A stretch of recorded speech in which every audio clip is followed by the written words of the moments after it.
আসসালামু আলাইকুম সবাইকে, ওয়েলকাম টু মাই চ্যানেল। আজ আমি আপনাদের সাথে ছোট্ট একটা মিনি ব্লগ শেয়ার করব। সবাই চ্যানেলটা সাবস্ক্রাইব করে নেবেন। ছেলেকে দিয়েছিলাম খেলাধুলা করতে, সে হচ্ছে গিয়ে খেলাধুলা করবে না, কার্টুন দেখবে। এই যে হচ্ছে কি কার্টুন ছেড়ে এখন সে ওই পাশে চলে গেছে।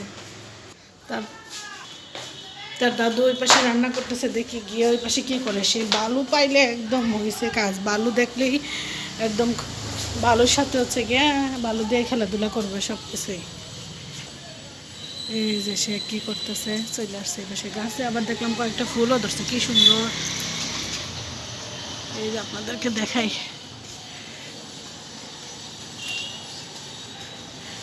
এই যে আমরা এই পাশে হচ্ছে এখানে আরেকটা ফুল ধরছে। আব্দুল্লাহ হচ্ছে কি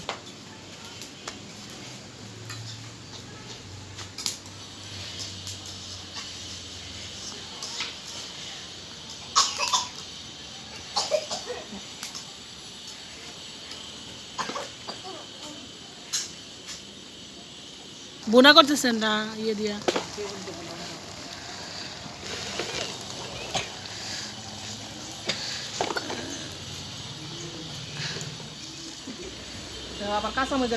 আবার এই যে এগুলোর কাজ শেষ। শ্বশুর হচ্ছে বাজার থেকে কাঁচামরিচ আনছিল, সেগুলো হচ্ছে পরিষ্কার করে ধুয়ে বোটা ফালায় তারপরে হচ্ছে রাখবো।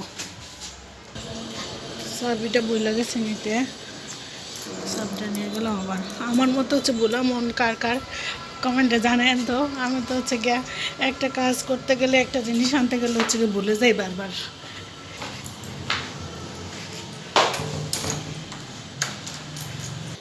ছেলের দেশে খেলাধুলা করতেছে, আমি এখানে হচ্ছে তাড়াহুড়ো করতেছি যাতে হচ্ছে সব কাজ শেষ করতে পারি। করে হচ্ছে গোসল করায় খাওয়াইয়া ঘুম পাড়ায় তারপর হচ্ছে বিকালে কম্পিউটার ক্লাসে যাইতে পারি। এইখানে হচ্ছে এই যে মরিচগুলো হচ্ছে পরিষ্কার করব।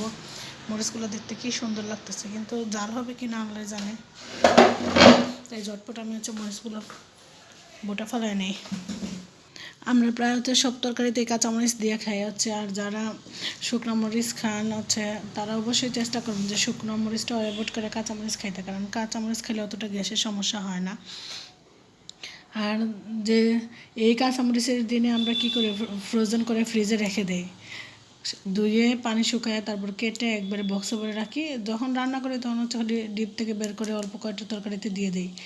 এতে করে হচ্ছে খরচও অনেকটা বেঁচে যায়। ছেলেকে গোসল করাবো, তাই হচ্ছে গিয়ে গিজারটা দিয়ে দিলাম। ছেলে তো সব এলোমেলো করে গেছে, এখন আমি ঝটপট এগুলো হচ্ছে গুছাই নিব, আপনারা দেখতে থাকুন। 2000 years later.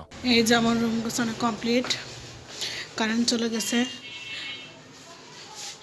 এই যে বইগুলো দেখতে পাচ্ছেন, এগুলো আমার হাজব্যান্ডের, আমার আর কিছু হচ্ছে গিয়ে আমার ননদের। পর্দা দিয়ে দিব, কারণ হচ্ছে রাস্তার পাশে হচ্ছে ধুলোবালু অনেক হয়। হচ্ছে আরেকটা রান্না করে ফেলছে, এটা হচ্ছে বেগুন দিয়ে শিং মাছ, বেগুন, আলু, টমেটো আর শিং মাছ রান্না করা হয়েছে।